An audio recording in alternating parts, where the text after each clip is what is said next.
നമസ്കാരം സുഹൃത്തുക്കളെ, ഞാനിന്നിവിടെ എല്ലോട് കൂടിയ ഒരു ബീഫ് കറിയുടെ റെസിപ്പിയാണ് നിങ്ങളെ കാണിക്കാൻ പോകുന്നത്. അതിനായി ഞാൻ 1 കിലോ ബീഫും 1/2 കിലോ എല്ലുമാണ് എടുത്തിരിക്കുന്നത്. ബീഫ് ചെറിയ കഷ്ണങ്ങളായി നുറുക്കി നന്നായി കഴുകി വൃത്തിയാക്കി വെള്ളം വാലുന്നതിന് വേണ്ടി മാറ്റി വച്ചിരിക്കുകയാണ്. നന്നായി വെള്ളം വാർന്നതിന് ശേഷം അതിലേക്ക് 1/4 ടീസ്പൂൺ മഞ്ഞൾപ്പൊടി, 1 ടീസ്പൂൺ മല്ലിപ്പൊടി, 1 ടീസ്പൂൺ മുളക് പൊടി, 1 ടീസ്പൂൺ ഉപ്പ്, 1 ടീസ്പൂൺ കുരുമുളക് പൊടി, അതിലേക്ക് അല്പം കറിവേപ്പിലയും പച്ച വെളിച്ചെണ്ണയും തൂക്കി കൊടുക്കുക. എന്നിട്ട് നന്നായി മിക്സ് ചെയ്ത് 15 മിനിറ്റ് മസാല നല്ലതുപോലെ പിടിക്കുവാൻ വേണ്ടി മാറ്റി വെക്കുക. ഇപ്പോൾ മസാല നന്നായി പിടിച്ചിരിക്കുകയാണ്. അടുത്തതായി സവാള, ചെറിയ ഉള്ളി, പച്ചമുളക്, ഇഞ്ചി, വെളുത്തുള്ളി ഇവയെല്ലാം എടുത്തതിന് ശേഷം സവാള ചെറുതായി അരിഞ്ഞെടുക്കുക. സവാള അരിഞ്ഞെടുത്തതിന് ശേഷം 2 ഇഞ്ച് വലിപ്പമുള്ള ഇഞ്ചി നീളത്തിൽ കീറിയെടുക്കുക. ഇഞ്ചി ചതച്ചും എടുക്കാവുന്നതാണ്, ഞാനിവിടെ നീളത്തിലാണ് അരിഞ്ഞെടുക്കുന്നത്.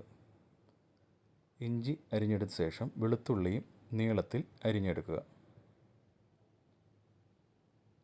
അതിനുശേഷം പച്ചമുളകും നീളത്തിൽ അരിഞ്ഞെടുക്കുക. ഇപ്പോൾ എല്ലാം അരിഞ്ഞെടുത്ത് മാറ്റി വച്ചിരിക്കുകയാണ്. ബീഫും എല്ലും കൂടെ ചേർത്ത് കുക്കറിൽ 7 വിസിൽ അടിക്കത്തക്കവണ്ണം 1/4 കപ്പ് വെള്ളത്തിൽ സ്റ്റവിൽ വെക്കാവുന്നതാണ്. അതിനുശേഷം അടി കട്ടിയുള്ള ഒരു ഉരുളിയിൽ അല്പം വെളിച്ചെണ്ണ ഒഴിച്ച് വെളിച്ചെണ്ണ നന്നായി ചൂടായി വരുമ്പോൾ അതിലേക്ക് 1 ടേബിൾ സ്പൂൺ പെരുംജീരകം ചേർത്ത് പെരുംജീരകം നന്നായി പൊട്ടി വരുമ്പോൾ അതിലേക്ക്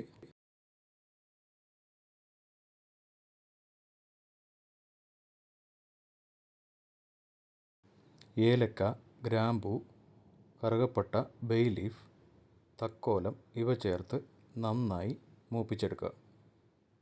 അതിനുശേഷം അരിഞ്ഞു വച്ചിരിക്കുന്ന വെളുത്തുള്ളി, ഇഞ്ചി, പച്ചമുളക്, കറിവേപ്പില ഇവ ചേർത്ത് നന്നായി വഴറ്റുക.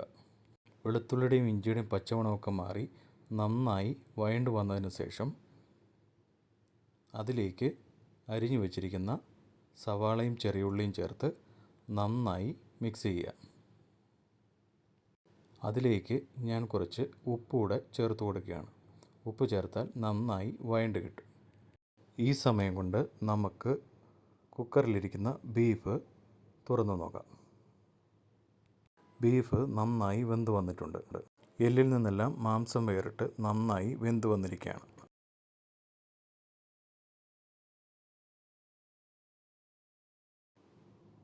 അടുത്തതായി സവാളയെല്ലാം വഴണ്ട് വന്നിട്ടുണ്ട്. അതിനെ ഒരു സൈഡിലേക്ക് നീക്കിയിട്ട് അതിനുള്ളിലെ വെളിച്ചെണ്ണയുടെ മുകളിലേക്ക് 1/4 ടീസ്പൂൺ മഞ്ഞൾപ്പൊടി, 2 ടീസ്പൂൺ മല്ലിപ്പൊടി, 3 ടീസ്പൂൺ കാശ്മീരി മുളക് പൊടി. കാശ്മീരി മുളക് പൊടി ഞാൻ യൂസ് ചെയ്തിരിക്കുന്നത് നല്ല നിറവും മണവും കാശ്മീരി ചില്ലി ഇട്ടാൽ നമുക്ക് കിട്ടുന്നതാണ്. അതിനുശേഷം 1/4 ടീസ്പൂൺ ഗരം മസാല, 1 ടീസ്പൂൺ കുരുമുളക് പൊടി ഇവ ചേർത്ത് നന്നായി എണ്ണയിൽ മൂപ്പിച്ചെടുക്കുക. മസാല നല്ല മൂത്ത് വന്നതിന് ശേഷം സവാള എല്ലാം കൂട്ടി യോജിപ്പിക്കുക. നന്നായി കൂട്ടി യോജിപ്പിച്ചതിന് ശേഷം അതിലേക്ക് ബീഫ് ചേർത്ത് കൊടുക്കുക.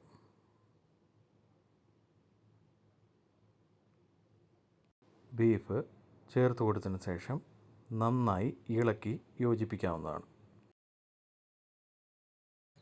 നന്നായി ഇളക്കി യോജിപ്പിച്ചതിന് ശേഷം അതിലേക്ക് 1 ടേബിൾ സ്പൂൺ പെരുംജീരകത്തിൻ്റെ പൊടി ചേർത്ത് കൊടുക്കാവുന്നതാണ്.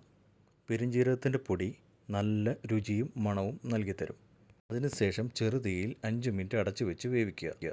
ഇതാ ബീഫ് കറി റെഡി ആയിരിക്കുകയാണ്.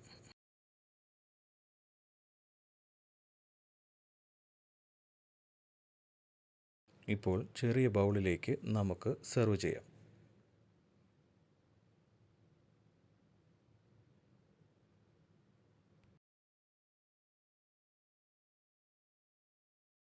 എല്ലാവരും ഇത് ട്രൈ ചെയ്ത് നോക്കുക. നിങ്ങളുടെ വിലയേറിയ അഭിപ്രായങ്ങൾ കമൻ്റായി രേഖപ്പെടുത്തുക. നിങ്ങൾക്ക് എൻ്റെ വീഡിയോ ഇഷ്ടമായാൽ ചാനൽ സബ്സ്ക്രൈബ് ചെയ്യുക.